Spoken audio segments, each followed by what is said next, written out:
privatized, then that one will translate into most of the people who will stand a chance to purchase them are going to be foreigners.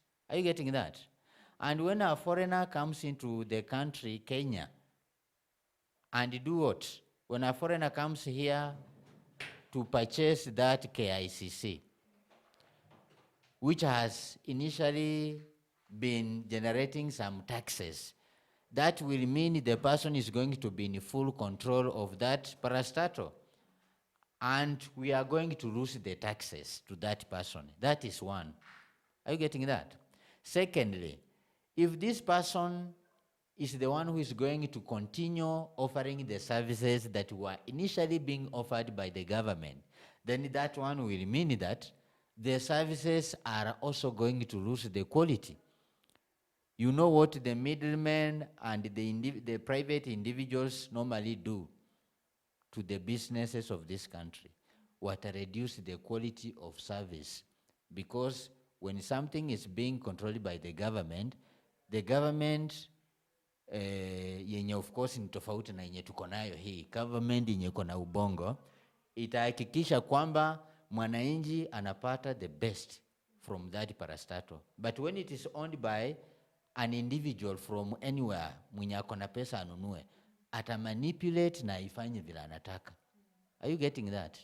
Wewe ukitumia gari yako personal, unaweza kuwa careful sana, ama hata uigongesho ukijua hutapelekwa mahali. Lakini ya serikali, huwezi chukua gari ya serikali GK, then unaanza kubeba nayo watu kwa barabara, unaigongesha, utaogopa. Are you getting that? So another issue, as a result of privatization, should the president go ahead to implement his proposal, is that the services in the given areas by the new management are also likely to be very, very expensive. This is a person who is now running this parastatal. The person may come out and say that, my friend, you know this one was under the government. The government had a lot of money. I'm now the person who is in charge. I've spent millions of shillings to improve here and here. So whether you like it or not, you have to pay more. Will you argue with that person? You can never argue with that person. It's either you go for his services, or you seek for an alternative service, which is actually going to consume time. And who is the loser in the course of the day? The loser is you. So we must be very careful. When this man says that he's going to sell those farms, he's going to sell them. We know him and we don't trust him. And some of the people who are going to purchase that one are the allies, or are his allies from the Rift Valley region. We are aware and we know. We wonder, and I also wonder, if he's a man who was talking of improving the economy, if he's a man who was talking of employing millions of youth of this country and creating hundreds of thousands of jobs to this country, why is he in the first year in office trying to prioritize issues that can actually wait? Instead of building the houses he was talking about, we are seeing people in Wako area sleeping in cold, losing millions. A plot in Nairobi is very expensive, my sister. And besides the price of the plot, you also incur the cost of construction. Few people who may afford that one are the ones who will qualify to go for loans in banks. So your loan is running in the bank, but a person waits for you to purchase the land. In this process, they send you to the National Construction Authority to approve that actually the structure is legal. You apply for electricity. Where? In Kenya Power, isn't it? Kenya Power is owned by what? The country called Kenya, the Kenyan government. They approve that, because when you apply for one, you must produce the title deed and even the what? The agreement, the land sales agreement. You go to Kenya Power, they approve that the agreement is fine. Go ahead and apply for power. They approve for you. You go to the ministry that deals with water. Kama ni Nairobi County, kuna Nawasco ya Nakuru ya, unaenda kwa hilo shirika wanakuambia, oh, these are your documents. So you have this land and this is the plot number. It is legal. They sign for you. They stamp for you. Go and install water. Then the government comes to demolish this building that you are there illegally. Same thing is happening in Milimani, Kakamega. We are wondering, is this the same government that promised Kenyans that they were going to improve housing? Which trust do we have in the housing levy that the Kenyans are being deducted from their pay slips? If the money Kenyans have already used from their own pockets are not being protected, you demolish a house with a person who is still paying for a bank loan. But you promise for a house after 50 years, the house which the person is not very sure whether they are going to get, what is rightful theirs or not.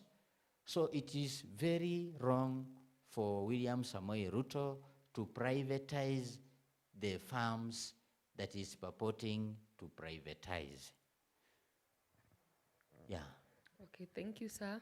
Anything you'll want to add on top? Okay, I want to add so many things. One, I want Kenyans to wake up and smell the coffee. Politics of today are not the same as politics of yesterday. It is because of our ethnic affiliations and affiliations to the local political parties that the people of this country are suffering today. Sometimes we blame our leaders whom we have fronted. But at the end of the day, these are the same people. Wakisha spend pesa yao, wanafanya nini? Wakirudi kwa ofisi wanaanza kuibia mwananchi. Wanaanza kupitisha bills za kuongezea allowances mingi. Lakini mtu wa makosa wa kwanza kulaumiwa ni voter. These voters, when the time for elections come, they align themselves to local political parties and ethnic leaders wanawasupport.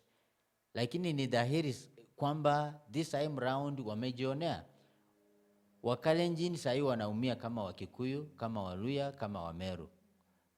Lakini wengi wenye walipigia William Samoei Ruto ni kina nani? Kalenjin people. Because they were saying huyu ni wetu, huyu ni wetu.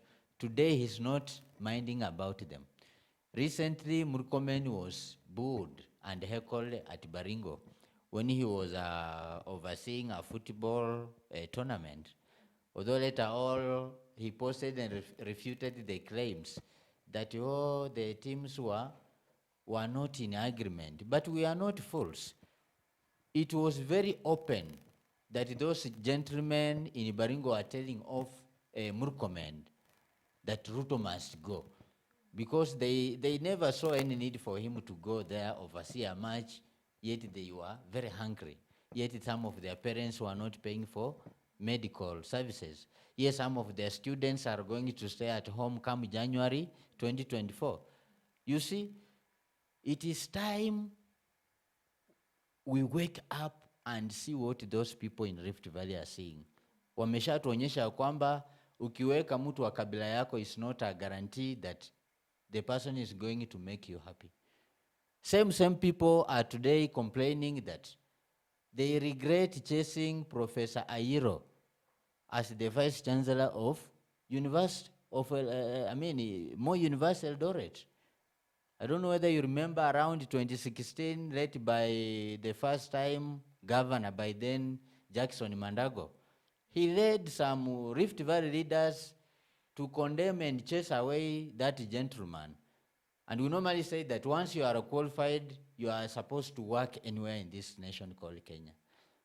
The moment Professor Ayiro was taken as the Vice Chancellor of Moi University, hawa viongozi walisimama wakaita presa.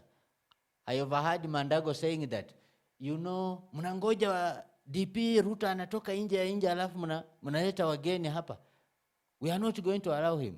Same residents are today saying that they are ready to oust the current Vice Chancellor of Moi University, Mr. Kosgei, because he's actually exercising corruption, because they wanted Mutu wetu. Now Mutu wao has taught them. He has increased school fees 3 times what maybe Aira will have done so. So tunataka anywhere, not only in Rift Valley sasa. Mwanzo nataka watu wa central part of this country wenye wana form largest part ya Kenya Kwanza government wajiondoe, wasiache viti, na ichomaanisha wakuwe kama huyu mama anaitwa Gathoni wa Mshomba. Muswada wowote wa serikali ya Kenya Kwanza ukitolewa, wakatae na waangushe huo mswada. Sio William Ruto alipewa MPs kazi, MPs walipigiwa kura kama alivyopigiwa yeye kura. Wakikataa wataangusha threshold ya a third or whatever, 2/3 ya National Assembly, na hakuna mswada ambao utasaili through. Tuko pamoja dadangu? Then from there, sasa kwa ground, hawa viongozi wote wanakuja, akwe wa Azimio la Umoja ama Kenya Kwanza, unajua analala kwa kazi. Attend his meeting but don't listen to them. The manner in which Murkomen was treated in Baringo should be the same way the rest of these leaders, and especially those who are aligned to the president, should be treated